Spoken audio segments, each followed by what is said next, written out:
അല്ല, ഈ മുഖ്യമന്ത്രിയുടെ ഇപ്പോഴത്തെ ഈ വിമർശനങ്ങൾ ഒരു തരത്തിൽ സത്യം പറഞ്ഞാൽ ഞാൻ അദ്ദേഹത്തെ വളരെ രൂക്ഷമായിട്ട് വിമർശിക്കുന്ന ഒരാളാണ്.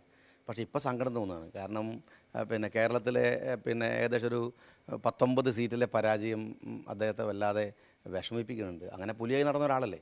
ഇപ്പോൾ എല്ലാവരും പറയണു ലീഗ് മാത്രമാണ് തർക്കമില്ല, കോൺഗ്രസ് ആണെങ്കിൽ തർക്കമില്ല, CPM-ൻ്റെ കമ്മിറ്റി കൂടിയിട്ടും ഇദ്ദേഹം മാത്രമാണ് കുഴപ്പക്കാരൻ എന്ന് പറയുന്നു. അദ്ദേഹം മാത്രം കുഴപ്പക്കാരല്ല, CPM-ൻ്റെ ഒരു എക്സ്ട്രീം സ്റ്റാൻഡിൽ അദ്ദേഹം നിന്നു എന്നുള്ളതാണ് ഇതിൽ പ്രധാന കാരണം. CPM അതിൻ്റെ നിലപാടുകൾ തിരുത്തിയിട്ടില്ലെങ്കിൽ ഉണ്ടാകാവുന്ന ഒരു പരാജയം വലുതാണ്. അപ്പോൾ ലീഗിനോടുള്ള ഒരു പ്രശ്നം എന്താണെന്ന് വെച്ചാൽ ഞാൻ നേരത്തെ അത് പറഞ്ഞു. മുസ്ലിം ലീഗ് എന്ന് പറഞ്ഞാൽ അദ്ദേഹത്തിന് ലീഗിനോട് അത്ര കടുത്ത എതിരുള്ള ഒരാളല്ല കേരളത്തിലെ മുഖ്യമന്ത്രി പിണറായി വിജയൻ. അദ്ദേഹം പലതവണ പറഞ്ഞു മുസ്ലിം ലീഗിനെ പ്രശംസിച്ച് അദ്ദേഹത്തിന് തന്നെ പരിധി വിട്ടുപോയ സമയങ്ങളൊക്കെ ഉണ്ട്. അപ്പോൾ ഞങ്ങളതിന് ഇത്ര നല്ല ഉഷാറെന്ന് നമുക്ക് ബോധ്യമായത് അദ്ദേഹം പറഞ്ഞു തുടങ്ങിയപ്പോഴാണ്. ഇപ്പോഴുള്ള ഒരു പ്രശ്നം, മുസ്ലിം ലീഗ് കൂടെ ഉണ്ടായിരുന്നെങ്കിൽ അദ്ദേഹത്തിൻ്റെ കൂടെ ഇപ്പോൾ കട്ടക്ക് നിൽക്കുമായിരുന്നു. ഇപ്പോൾ CPI എന്ന് പറയുന്ന പോലെ ആയിരിക്കില്ലല്ലോ ലീഗ് കൂടെ ഉണ്ടായാൽ.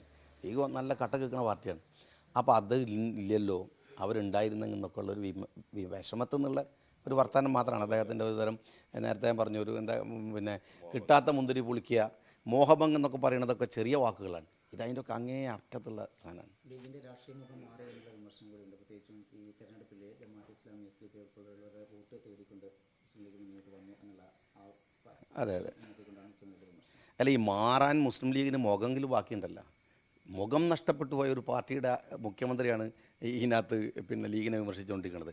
ഇപ്പം നിങ്ങൾ ഈ 19 സീറ്റിലെ പരാജയത്തിന് കാരണം എന്തെന്നുള്ള ഒരൊറ്റ അന്വേഷണം പോയി മുഴുവൻ നിൽക്കുന്നത് ഒരു മുഖത്താണ്. അത് കേരളത്തിലെ മുഖ്യമന്ത്രി പിണറായി വിജയൻ്റെ മുഖത്താണ്.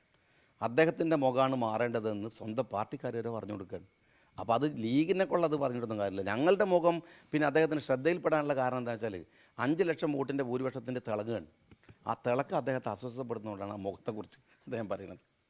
മറ്റൊന്ന്, ഈ TP കേസുമായി ബന്ധപ്പെട്ട് പ്രതികൾക്ക് ഇന്നലെ പരോൾ നൽകാൻ വേണ്ടി നടത്തിയ ഒരു സംഭവം അല്ല, അതാണ് ഇതിലെ ഒരു പ്രധാനപ്പെട്ട ഇഷ്യൂ യഥാർത്ഥത്തിൽ. കാര്യം എന്താണെന്ന് വെച്ചാൽ ഒരു പരാജയം വന്നു, അദ്ദേഹം തിരുത്തുമെന്ന് പറയുന്നു, CPM-ൻ്റെ ഞങ്ങളിന്ന് പരിശോധിക്കുമെന്ന് പറയുന്നു. പക്ഷേ പരിശോധിക്കുമെന്ന് പിണറായി വിജയൻ പറഞ്ഞുകൊണ്ടിരിക്കുമ്പോഴും മനസ്സിലാക്കേണ്ടത് കണ്ണൂരിൽ മെനഞ്ഞാന്ന് ഒരു ബോംബ് പൊട്ടി, ദേശാഭിമാനി പറഞ്ഞ പോലെ തേങ്ങ പൊട്ടിയിട്ട് ആൾ മരിക്കണു. അപ്പോൾ പക്ഷേ അതിലൊരു പെൺകുട്ടി പറയുന്നൊരു വാചകമുണ്ട്, സങ്കടമുള്ളൊരു വാചകമാണ്. ഞങ്ങൾക്ക് പുറത്തിറങ്ങി നടക്കാൻ വയ്യ, കുട്ടികൾ കളിക്കുമ്പോൾ ബോംബ് പൊട്ടിപ്പോകുന്നു. ഞാൻ കണ്ണൂരിലൊരു എൻ്റെ ഒരുപാട് ചെറുപ്പകാലം മുതലുള്ള എക്സ്പീരിയൻസ് ഉണ്ട്. MLA എന്നുള്ള ആൾക്ക് 10 വർഷത്തെ എക്സ്പീരിയൻസ് ഉണ്ട്. 3 തവണ കണ്ടസ്റ്റ് ചെയ്താണ് ഞാൻ.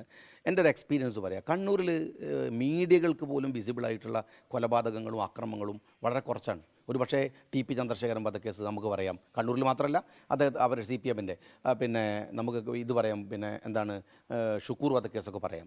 പക്ഷേ ഇതൊന്നും അല്ലാതെ രാഷ്ട്രീയ ശത്രുക്കളെ ആസൂത്രിതമായി കിണറ്റിൽ വീണ് മരിച്ചു എന്ന് കേൾക്കാം, അല്ലെങ്കിൽ റെയിൽവേ ട്രാക്കിൽ മരിച്ചു കിടക്കുന്നു എന്ന് കേൾക്കാം, കല്യാണത്തിന് തിരക്ക് തർക്കമുണ്ടായി മരിച്ചു എന്ന് കേൾക്കാം. ഇത്തരത്തിൽ മരണപ്പെടുന്ന കഥകൾ അന്വേഷിച്ചാൽ ഒരു ഭീകരമായൊരു രാഷ്ട്രീയ സംഘടന, അല്ലെങ്കിൽ എന്തിനാണ് തെരഞ്ഞെടുപ്പ് കഴിഞ്ഞിട്ടും ബോംബുകൾ ശേഖരിച്ചു വെക്കുന്നത്?